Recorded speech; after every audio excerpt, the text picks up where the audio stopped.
So in our previous lecture, we talked about some of the symptoms someone might have if they have depression or anxiety. In this sort of lecture, we'll do a summary of organic affective disorders. So just to reiterate, the tutorial is for educational purposes only. The tutorial is not designed as a diagnostic or to treat anyone or to make any recommendations that learners deploy any of the techniques or knowledge as part of the treatment plan. The tutorial is purely for educational purposes only. So let's sort of look at some of the organic affective disorders which can have similar symptoms or same symptoms as depression. So the research suggests that up to 50 to 70% of patients attending neurology clinics with Parkinson's disease suffer from depression symptoms. That's obviously quite a significant number. And some research suggests that depression and anxiety may precede neurological symptoms or Parkinson's disease. So that's obviously, you know, interesting in the sense that even before motor symptoms occur, they may experience depressive or anxiety symptoms.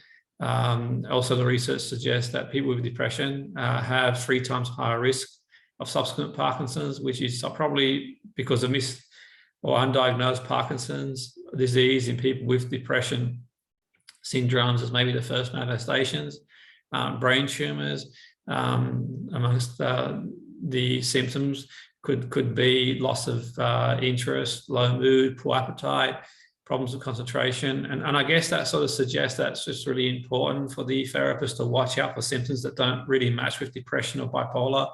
And that's sort of really important.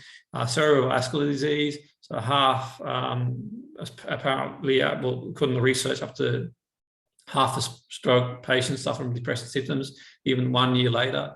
And depressive symptoms are common in people with strokes, particularly in the left hemisphere, according to the research. Traumatic brain injury.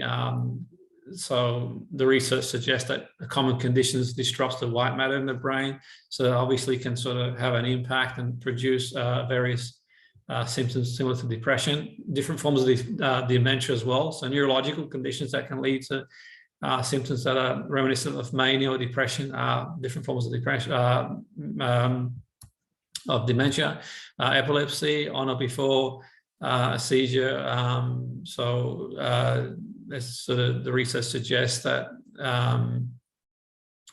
can have similar same symptoms of depression as well. So these aren't exhaustive, and as I said, it's for educational purposes only, but I think it's really important to sort of take this into consideration. As a therapist, I'm certainly not a medical expert, and I think it's really important to take these factors into consideration because obviously, you know, all things need to be investigated. And particularly, I think that if the sort of client starts to show symptoms that may not sort of correlate to general depression, then that sort of could signify for a professional, medical professional to investigate that further.